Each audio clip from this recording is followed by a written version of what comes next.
Big pass நேர்களுக்கு வணக்கம். So Parvati FJ மேலே என்ன கேஸ் கொடுத்துருக்காங்க அப்படின்னா, இது ஒரு தொலைக்காட்சி அப்படின்னு கூட யோசிக்காமல் எல்லாரும் பார்க்குறாங்க அப்படின்ற உணர்வும் இல்லாமல், ஸோ நீங்கள் யோசிக்கலாம், எல்லாரும் பார்க்குற உணர்வு இல்லாமல் தானே பார்வதி பல தடவை காஜி கண்டென்ட் கொடுத்தாங்க, கையில் எழுதி பேசுகிறாங்க, ஸ்மோக்கிங் ஏரியா போகிறாங்க, ஓப்பனாக ஹக் பண்ணுறாங்க, கிஸ் பண்ணுறாங்க, எல்லாத்தையும் பண்ணுறாங்க அப்படின்னு நீங்கள் யோசிக்கலாம். அதெல்லாம் நீங்கள் யோசிக்கக்கூடாது. அவங்க எஃப்ஜே மேலே மட்டும்தான் கம்ப்ளைண்ட் கொடுப்பாங்க, அவங்க மேலே தப்பு இருந்தால் ஒத்துக்க மாட்டாங்க. ஸோ எல்லாரும் பார்க்குறவங்க அப்படின்ற உணர்வு கூடவே இல்லாமல் எஃப்ஜே தன்னையும், அதாவது பார்வையும் திருமணமான அமித் கூட சேர்த்து வச்சு அந்த நட்பை கொச்சைப்படுத்தி பேசுகிறாராம் பல இடங்களில். அண்ட் அது மட்டும் இல்லாமல் லவ் கண்டென்ட் கொடுத்து தான் பார்வதி இந்த ஷோவை நகர்த்தி செல்கிறார் அப்படின்ற மாதிரி கம்ப்ளைண்ட் பண்ணியிருக்காராம். அதற்கு அவங்களுக்கு என்ன நீதி வேணும் அப்படின்னா, அவர் சொன்னது தப்பு அப்படின்னு அவர் சாரி கேட்கணுமா, இதுக்கு இந்த பேசுகிற ரைட்ஸ் அவருக்கு கிடையாது, இனிமேல் அவர் அதை பேசக்கூடாது, it's none of his business அப்படின்ற மாதிரி ஜட்ஜ்மெண்ட் வேணும் அப்படின்னு சொல்லிட்டு இருந்தாங்க. ஓகே, இதை பேசுறதுக்கு முன்னாடி காலையில் ஆதிரை அண்ட் எஃப்ஜேயோட கேஸ் நடந்துச்சு. அப்போ ஆதிரைக்கு அட்வொகேட்டா அரோராவை கூப்பிட்டாங்க அண்ட் எஃப்ஜேக்கு அட்வொகேட்டா அவர் விக்கல்ஸை கூப்பிட்டுருந்தாரு. அப்போ பிக் பாஸ் அனௌன்ஸ் பண்ணாரு, இன்ட்ரெஸ்டிங், ஏன்னா நேற்றும் இதே அட்வொகேட் தான், அரோரா அண்ட் விக்கல்ஸ் தான் வந்தாங்க, இன்னைக்கும் அதே தானா அப்படின்ற மாதிரி அவர் கேட்டார். ஸோ இதே பர்சன் ரிப்பீட் ஆகிறாங்களேன்றக்காக தான் அவர் கேட்டார். உடனே பார்வதி விட்டு, ஆமாம், இந்த வாரம் ஃபுல்லாக இவங்களாம் என்ன பண்ணுவாங்கன்னு எங்களுக்கு தெரியாதா அப்படின்னாங்க. அண்ட் இன்னைக்கு இந்த கேஸ் வர்றதுக்கு கரெக்டாக ஒரு 10 நிமிஷத்துக்கு முன்னாடி தான் சாண்ட்ரா பார்வதி டிஸ்கஸ் பண்ணிட்டு இருக்காங்க. அப்போ 2 பேரும் மறுபடியும் அதே ஜட்ஜஸ் தான் வராங்க அப்படின்றாங்க. அப்போ இவங்கெல்லாம் பேசிக்கிறாங்க, ஆமாம், அவங்க டீம் அவங்களுக்குள்ளே தான் கூப்பிடுவாங்க, நம்மளெல்லாம் கூப்பிடவே மாட்டாங்க அப்படின்னாங்க.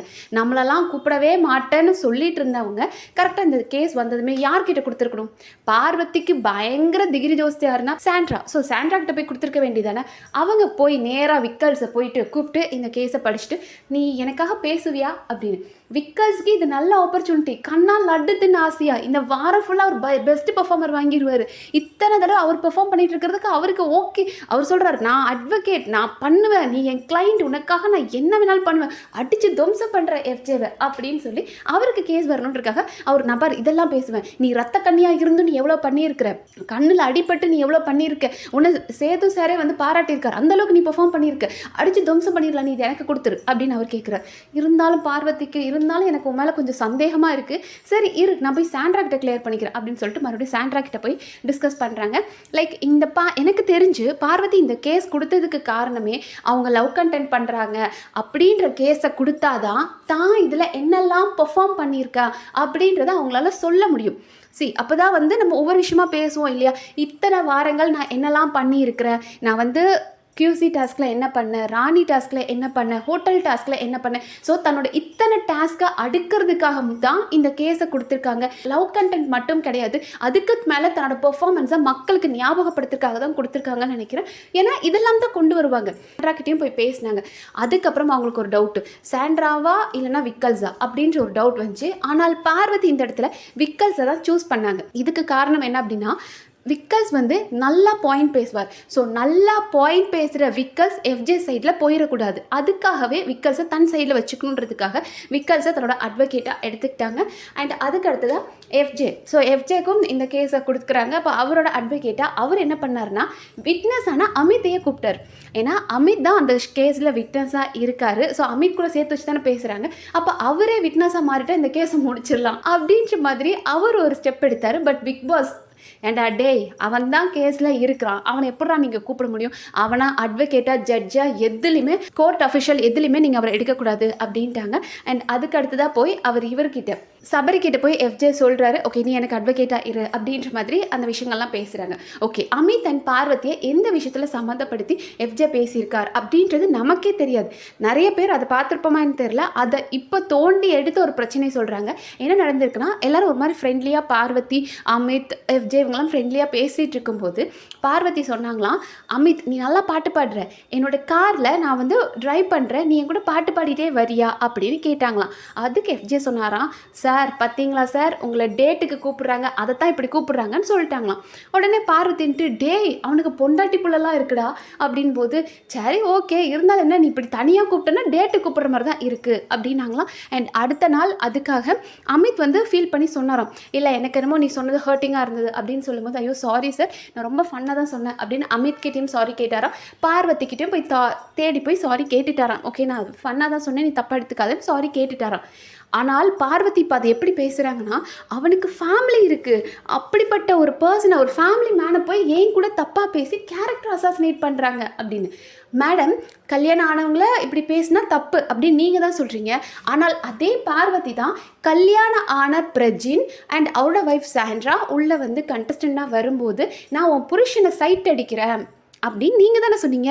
அப்போ உங்களுக்கு தெரியலையா அவர் ஒரு ஃபேமிலி மேன், அவரோட ஒய்ஃப் கிட்டே போய் நான் அவரை சைட் அடிக்கிறேன் அப்படின்னு சொல்லி அப்போ அவங்க சாண்ட்ரா அது மேபி இப்போ கேட்டுட்டாங்க. ஓகே மனசுக்குள்ளே வச்சுருந்து ஓ அப்போ பார்வதிக்கு பிரஜினை பிடிக்கும், பார்வதி எப்போ பாரு பிரஜின் கிட்ட பேசுகிறா அவங்களுக்குள்ள ஒரு கனெக்ஷன் வந்துருச்சோ அப்படின்னு அவங்க ஏதாவது இந்த இப்போ திவ்யாவை தப்பாக நினைக்கிறாங்க இல்லையா, அந்த மாதிரி அவங்க பிரஜின் கூட சண்டை போட்டிருந்தா பரவாயில்லையா, ஃபேமிலி மேன் நீங்கள் மட்டும் ஏன் இழுத்து வச்சு பேசுனீங்க. உங்களுக்கு தேவைன்னா சைட் அடிக்கிறேன்றது ஃபன்னு, ஆனால் உங்களுக்கு பிடிக்கல எஃப்ஜே மேலே கம்ப்ளைண்ட் கொடுக்கணும் நான் நல்லா பெர்ஃபார்ம் பண்ணியிருக்கேன்னு காட்டணும் அப்படின்னு நினச்சிங்கன்னா ஒரு ஃபேமிலி மேனை போய் டேட்டு கூப்பிட்டான்னு சொல்லிட்டு கேஸ் கொடுப்பாங்க. ஸோ இதெல்லாமே என்னை பொறுத்த வரைக்கும் அவங்களோட பெர்ஃபார்மன்ஸை ரீகேப் பண்ணுற மாதிரி டைமாக தான் நான் பார்க்குறேன். ஏன்னா நான் இதில் லவ் கண்டென்ட் மட்டும் பண்ணலை, அதை தாண்டி நான் என்னெல்லாம் பண்ணியிருக்கேன் அப்படின்னு காட்டணும்னு ட்ரை பண்ணுறாங்க. ஆனால் இதில் ரொம்ப ஹர்ட்டான பர்சன் யார் அப்படின்னு பார்த்தோன்னா அமித் ரொம்ப ஹர்ட் ஆகிட்டாரு. ஏன்னா இந்த விஷயத்தை நான் பேசாதேன்றேன். அவர் என்ன சொல்கிறாருன்னா இப்போ அந்த ஒரு லெட்டர் வந்தது இல்லையா, ஒரு மொட்டை கடுதாசி வரும்போது கூட வசந்தி அண்ட் தர்மலிங்கத்தை வச்சு பேசினதை நீ பேசி பேசி பெருசு பண்ணி அவர் ஹர்ட் ஆனார்.